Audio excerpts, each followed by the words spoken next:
चॅनलवर तुम्हा सगळ्यांचे मी मनापासून स्वागत करते। तर आज आपण बनवणार आहोत घरगुती पद्धतीने बनवलेले चविष्ट झणझणीत आणि मसालेदार असं काळ्या रस्स्याचं मटण। तर हा मटणाचा रस्सा भाकरी सोबत तर छानच लागतो, पण विशेष म्हणजे इंद्रायणी तांदळाच्या भातासोबत हा रस्सा खूपच छान लागतो। तर चला आपण रेसिपीला सुरुवात करून घेऊया।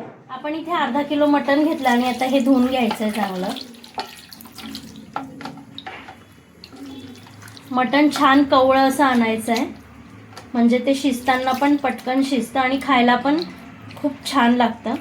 त्यामुळे कवळं मटण घेऊन यायचं आहे बाजारातून। परत एका पाण्याने मी मटण स्वच्छ धुवून घेते। मटण मी 3-4 पाण्याने स्वच्छ धुवून घेतलंय। आता ह्या मटणाला आपण फोडणी देऊन शिजवून घेऊया। मटणाच्या फोडणीसाठी आपण इथे एक कांदा घेतोय। हा कांदा चिरून घ्यायचा आहे।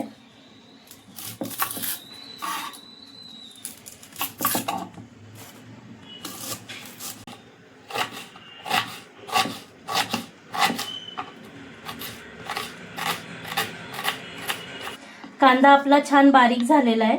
असा कांदा बारीक कापून घ्यायचा आहे फोडणीसाठी। मी इथे कुकरमध्ये फोडणीसाठी 2 पळ्या तेल टाकून घेते। तेल आपलं गरम झालंय, मी इथे मोहरी टाकून घेते। थोडं जिरं टाकून घ्यायचंय। जिरं मोहरी तडतडल्यानंतर आपण इथे कांदा टाकून घेणार आहोत।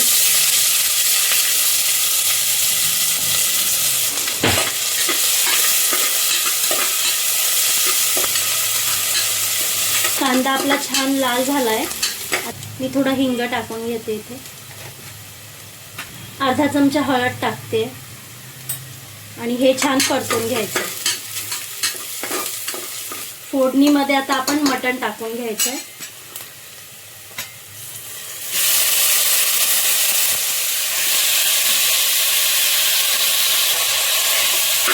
परतून घ्यायचं।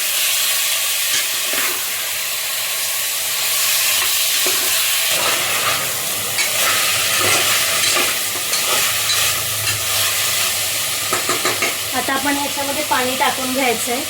इथे मी 1 ते 1.5 तांब्या पाणी टाकते।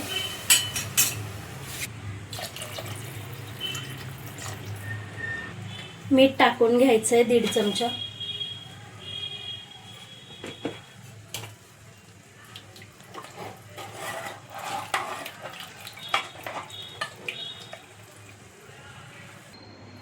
आपण आता इथे कुकरला झाकण लावून घ्यायचंय आणि 8 ते 10 शिट्ट्या आपण इथे करून घेणार आहोत। आपल्या कुकरच्या 8 ते 10 शिट्ट्या इथे झालेल्या आहेत। आता आपण कुकर खोलून घेऊया।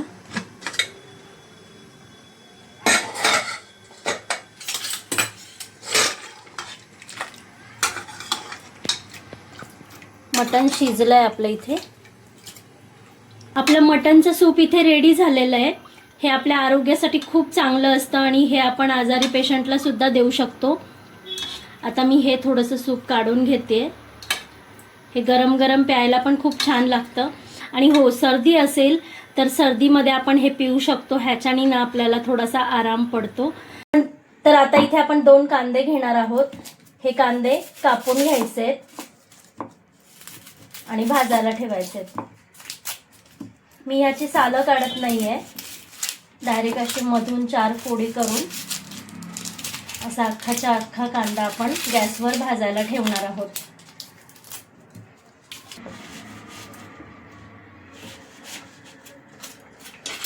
दोन मोठे कांदे आपण घेतलेत। आता आपण हे गॅसवर ठेवून भाजून घेऊया। मी इथे गॅस पेटवून घेतेय। आता हे दोन्ही कांदे आपण ह्याच्यावर ठेवून घ्यायचे। एक खोबऱ्याची वाटी घेतेय, ती पण आपण भाजून घेऊया।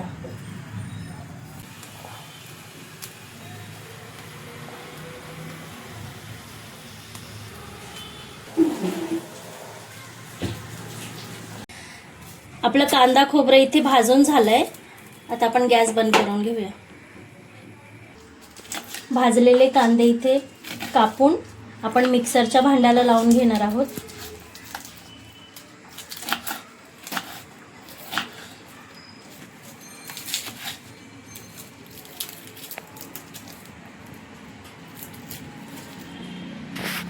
कांदे अजून पण खूप गरम आहेत. गरम गरम दळायचे नाही आहेत आपल्याला, आपण थंड झाल्यावर हे दळणार आहोत.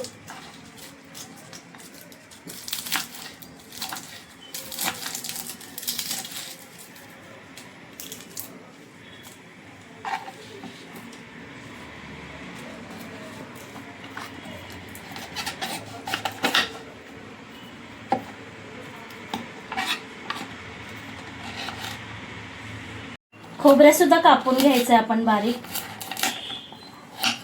असे उभे उभे काप करून घ्यायचे खोबऱ्याला, म्हणजे आपल्याला ते दळताना सोयीस्कर पडेल. सगळं खोबरं मी इथे कापून घेते.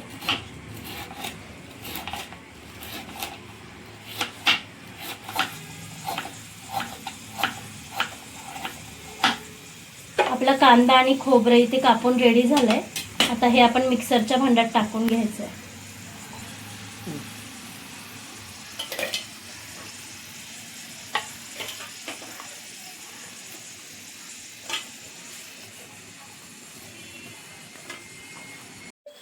इथे आपण 10 ते 12 लसणाच्या पाकळ्या आणि आलं घेतलंय, ते टाकून घेऊया. 2 मोठे चमचे धने घेतोय. थोडीशी कोथिंबीर टाकून घ्यायची दळायला.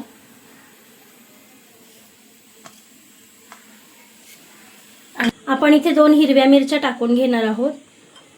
आपण इथे 4 लवंगी मिरच्या आणि 4 काश्मीरी मिरच्या सुद्धा टाकून घेणार आहोत.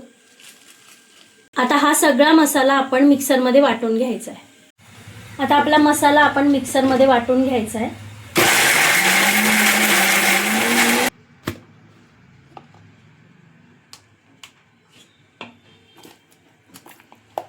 आपला मसाला इथे वाटून झालाय.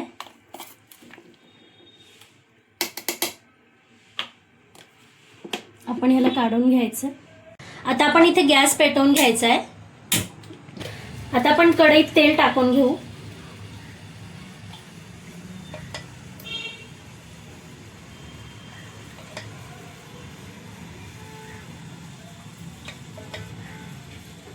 मी इथे 4 पळ्या तेल टाकून घेतलंय. 3 तेजपत्त्याची पानं टाकून घेते मी.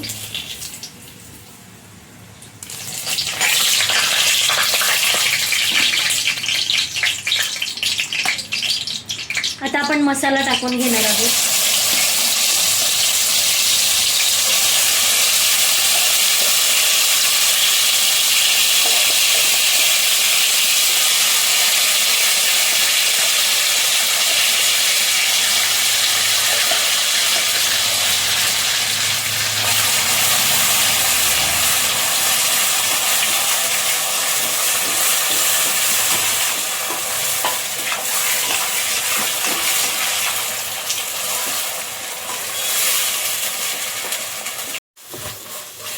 मसाला छान तेल सुटेपर्यंत परतून घ्यायचा आहे.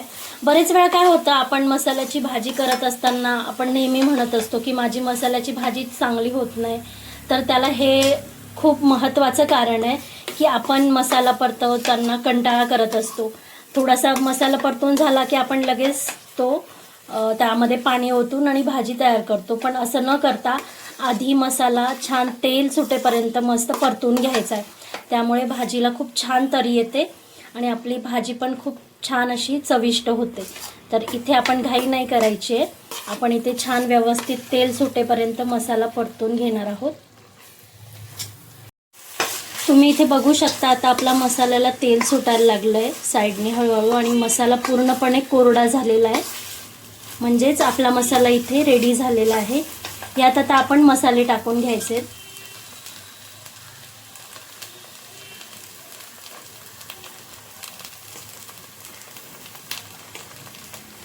इथे मी 4 ते 5 चमचे मालवणी मसाला टाकला आहे. 3 चमचे मिरची पावडर टाकते.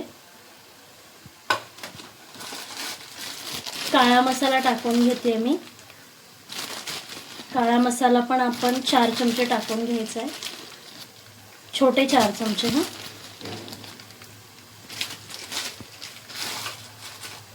आता हे परत एकदा परतून घ्यायचं आहे.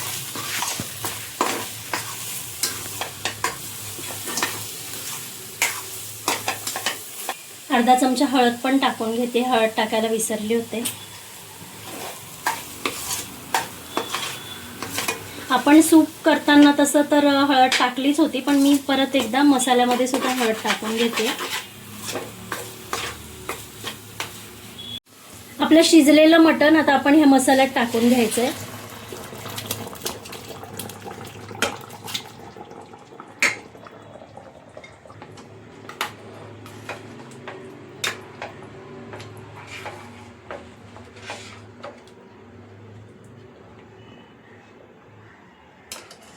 आपण इथे मिक्सरचं भांडं धुवून आणि हे पाणी सुद्धा इथे टाकून घेऊया.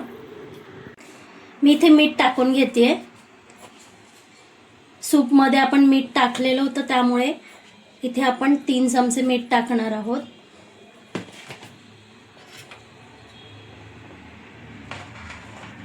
आपल्या मटणाला छान तरी आलेली आहे. मटण हे मंद आचेवरच उकळू द्यायचं आहे, मोठा गॅस नाही करायचा आहे. मंद गॅसवर उकळलं ना की त्याला छान तरी येते. थोडी वरतून कोथिंबीर टाकते मी.